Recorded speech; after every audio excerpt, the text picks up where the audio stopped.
마가복음 11장은 예수님의 공생의 마지막 일주일간의 시간의 이야기입니다. 그 이야기가 시작이 되어지죠. 오늘 저는 1절부터 10절의 말씀, 예수님이 나귀를 타고 예루살렘에 입성하는 이야기를 나눠보려고 합니다. 예수님이 이제 그 예루살렘에 가까이 왔을 때 그 베다니에 이르렀다고 하잖아요. 제자들 중에 2명을 이제 어떤 미션을 주는데 2절에 보니까 너희는 맞은편 마을로 가라. 그리로 들어가면 곧 아직 아무도 타보지 않은 나귀 새끼가 매어 있는 것을 보리니 풀어 끌고 오라. 이 말씀을 주는 거예요. 나귀 새끼를 풀어서 끌고 와라. 여러분한테 이런 명령을 주셨다면 어떻게 반응하실 것 같습니까? 갑자기 나귀 새끼를 끌고 오라고 하니까 황당할 수 있잖아요. 만일 누가 왜 이렇게 하냐고 묻거든 주님이 쓰시겠다. 그러면 그 사람이 즉시 이리로 보내리라. 너희에게 나귀 새끼를 줄 것이다 라는 이야기예요. 여러분, 제자들이 해야 되는 일이 뭘까요? 주님의 말씀을 믿고 가는 거예요. 그래서 우리 찬양도 그거 있죠. 주님 말씀하시면 내가 나아가리다. 주님이 나귀 새끼를 데려오라고 하면 데려오는 거예요. 어떻게 말해야 되지? 그 사람이 안 주면 어떻게 하지? 망신당하는 거 아니야? 많은 생각을 할 수 있거든요. 우린 너무 생각이 많아서요. 너무 경험에 의존하기 때문에 안 된다라는 생각이 먼저 지배할 때가 많아요. 그러나 여러분, 우리의 삶에 항상 우선순위가 되어야 될 게 뭐냐면 하나님의 말씀이에요. 말씀으로 우리의 생각을 덮어야 돼요. 그리고 어떻게 해요? 말씀대로 나아가는 거죠. 오늘 이제 그렇게 제자들이 이제 어떻게 합니까?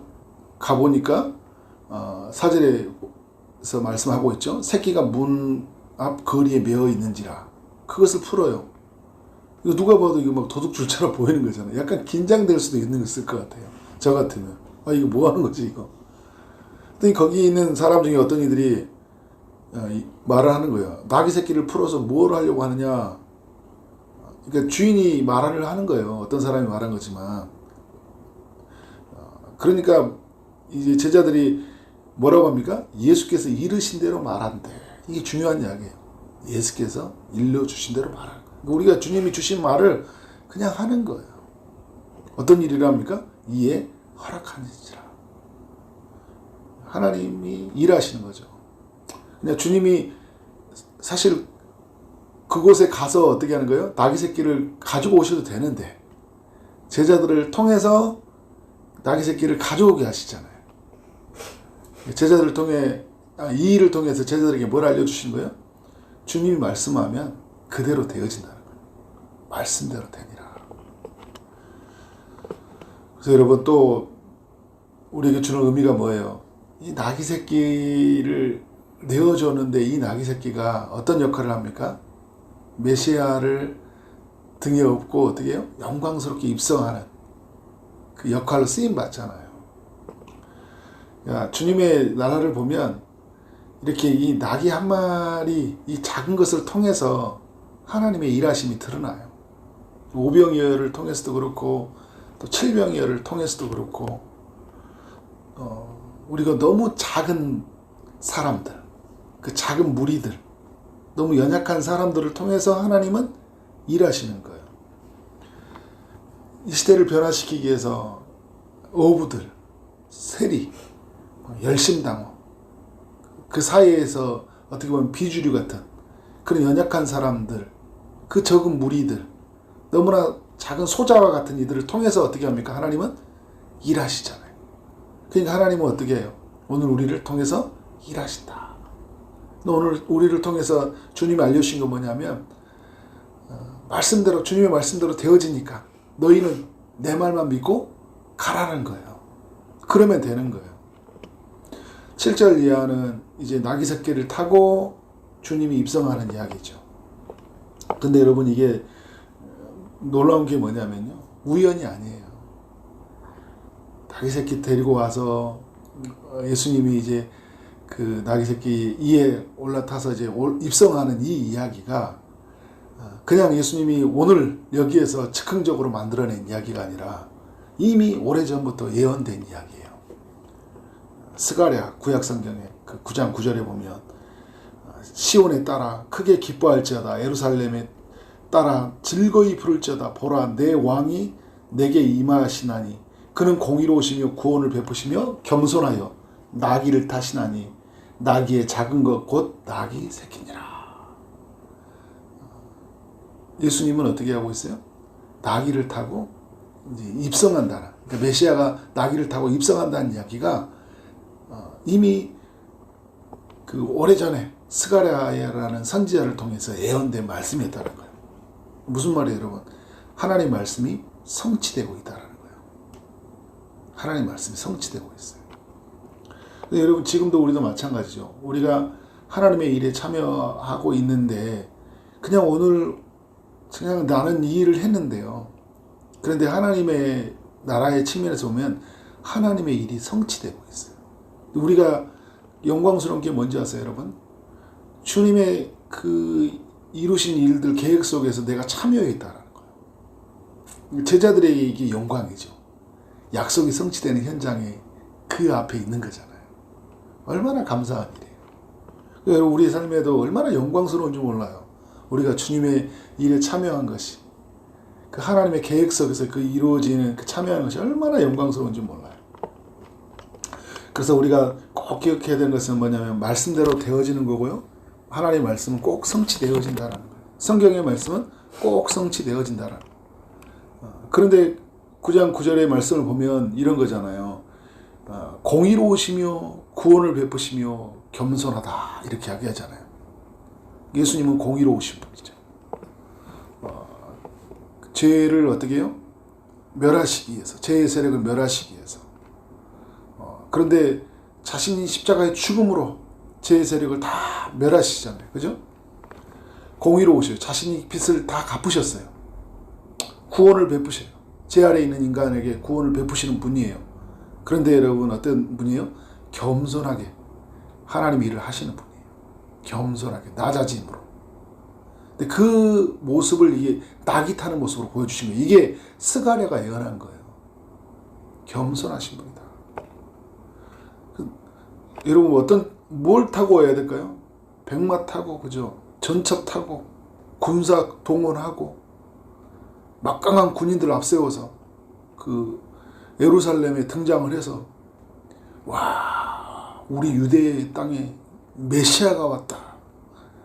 우리 메시아가 얼마나 위대한지 아냐. 이걸 보여줘야 되지. 그 힘을, 그 위엄을 보여줘야 되잖아요. 그런데 어떻게 낙이 타고 입성하신 거예요. 이 땅에 여러분 예수님은 이제 초림이잖아요. 처음 오셨을 때는 아기 예수로 오시고 또 예루살렘 입성하실 때는 낙이 타고 입성하셨지만 재림 때는 어떻게 하고요? 구름 타고 오시고 그때는 영광스럽게 임재하셔요. 온 세상의 구주로서 우리 땅에 오시죠. 근데 오늘 우리 주님이 우리에게 말씀을 통해 알려주신 건 뭐냐면 모든 것은 말씀대로 되어지는데 그 말씀을 성취하게 오신 예수는 매우 겸손하신 모습으로 오셨다는 거예요. 하나님의 이름은요, 일을 우리가 어떻게 해야 되는지 알려준 거예요. 겸손하게 주님의 일을 감당해야 된다는 거죠. 그러니까 사람들이 어떻게 합니까? 이 예수님을 왕으로 맞이하는데 겉옷을 그 위에 얹어 놓고 예수님이 이제 그 위에 타시고, 그죠? 말 위에 타잖아요. 나귀 위에 타고. 그리고 많은 사람들은 자기들의 겉옷을 다른 어떤 이들은 벤 나뭇가지를 길에 펴고 앞에서 가고 뒤에서 따르는 거 어떻게 주님을 왕으로 맞이하고 있는 거예요. 앞에서 뒤에서, 그죠? 주님이 거하는 곳이라면, 주님이 앉아 계시는 곳이라면, 주님이 가는 곳이라면 어떻게 하고 있어요? 그것을 어떻게 그 주님이 임하시도록, 주님이 영광스럽게 이 땅에 어떻게 입성하시도록 각 사람들이 그 길에 사용되어지는 거예요. 주님 오시옵소서. 나를 딛고 가시옵소서. 그래서 제가 그런 표현을 가끔 썼잖아요. 예전에 인도네시아 단기 선교 갔을 때 그 한 목사님이 오늘 우리의 삶은 발판이 돼야 된다. 주님이 우리를 딛고 가셔야 된다. 세례 요한이 발판 같은 사람이죠. 세례 요한을 딛고 이 땅에 오셨잖아요. 근데 오늘 사람들이 어떻게 하고 있어요? 이 영광스럽게 입성하실 때 내 옷을 그 위에 얹고, 그죠? 나뭇가지를 나귀가 가는 곳에 놓고 이것을 딛고 가시옵소서. 이거 여러분, 이거는 뭐예요? 나를 딛고 가라는 거예요. 주님, 나를 딛고 가시옵소서. 그래서 여러분 어떻게 하는 거예요? 주님이 입성하시는 거예요. 우리 가정에, 우리 일터에, 우리 교회, 우리 패밀리에 주님 입성하시는 거예요. 영광스럽게 맞이하는 거예요. 근데 오늘 고백을 보면 호산나 찬송하리라다 주의 이름으로 오신 이여라고 이야기하고 있잖아요. 호산나라는 말이 어떤 의미죠? 지금 우리를 구원하소서라는 의미예요. 지금 우리를 구원하소서. 호산나. 그래서 우리가 찬송 많이 하죠. 찬양 호산나. 지금 우리를 구원하소서. 여러분, 이스라엘은 당시 로마의 압제 안에 있었잖아요. 그러니까 이런 고백이 나올 수밖에 없거든요. 근데 여러분, 이스라엘은 다 못 봤으니까 그 정도밖에 예칠 수밖에 없잖아요. 근데 우리에게 더 근본적인 문제, 죄의 문제로부터, 사단의 세력으로부터 벗어나야 되잖아요.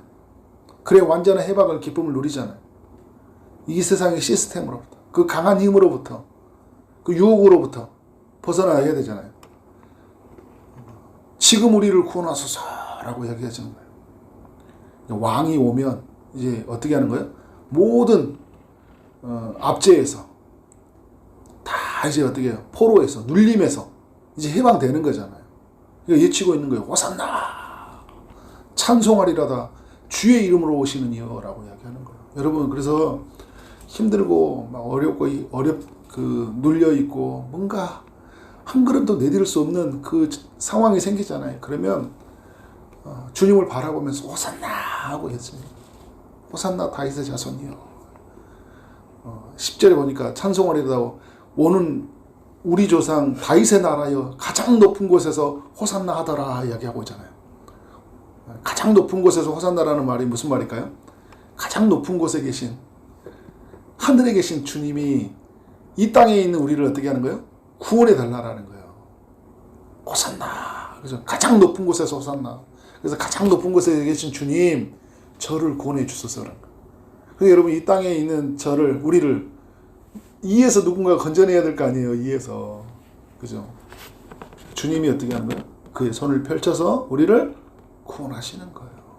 그래서 우리가 여러분 힘들 때, 어려울 때마다 주님 도우소서. 호산나 다윗의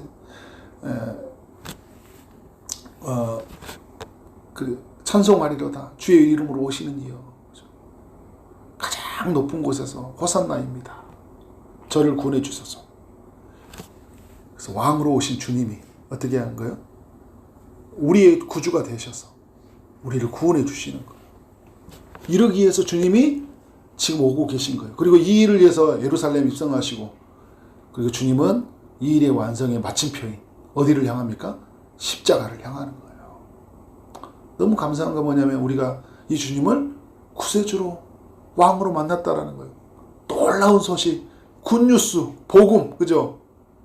그러니까 이 소식을 알았으니까 얼마나 기쁜 일이에요. 그래서 오늘도 이 주님을 영광스럽게 맞이하고 또 힘들고 어려운 문제들을 주님 앞에 가지고 나아갈 때 호산나라고 외치는 삶이 되어지기를 주님의 이름으로 축원합니다. 네, 기도하도록 하겠습니다. 하나님 아버지 감사합니다. 마가복음 11장 이야기를 통해 우리 모두에게 교훈하시니 감사합니다. 모든 것은 말씀대로 되어진다는 것을 우리가 믿기를 원합니다. 그래서 주님이 말씀해 주시면 우리 생각의 범주를 뛰어넘고 경험의 범주를 뛰어넘더라도 말씀하시기에 우리가 나아가게 하여 주옵소서. 주님이 우리에게 있는 작은 것을 쓰시고자 할 때 기꺼이 내어드리는 그런 삶이 되게 하여 주옵소서.